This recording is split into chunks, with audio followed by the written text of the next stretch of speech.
prosumer is a person who consumes what they themselves produce. Instead of selling it, it's for their own use or for their kids or for giving out free. I think one of the ways we talked about on the plane, which was so fascinating to me because of my business, you talked about the future, people basically producing their own newscasts.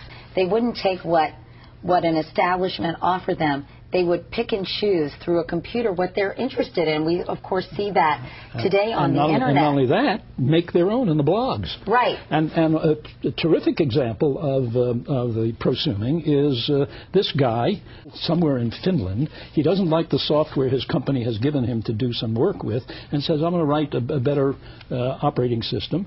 And as a hobby, he does, and out comes Linux, which is freely available, the source code of which he makes freely available.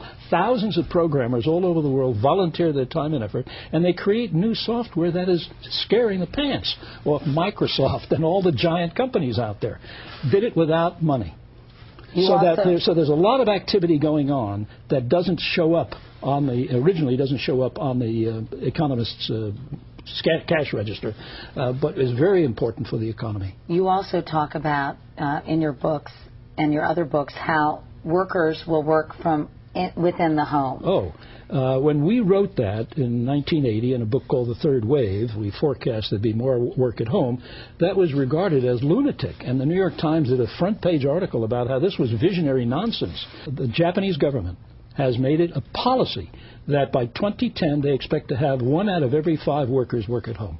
20% of their workforce should be working at home. I remember first introducing that idea in Japan. They said, can't, the houses are too small, the people are not used to it, and now it's official government policy to move 1/5 of the paid economic activity back into the home.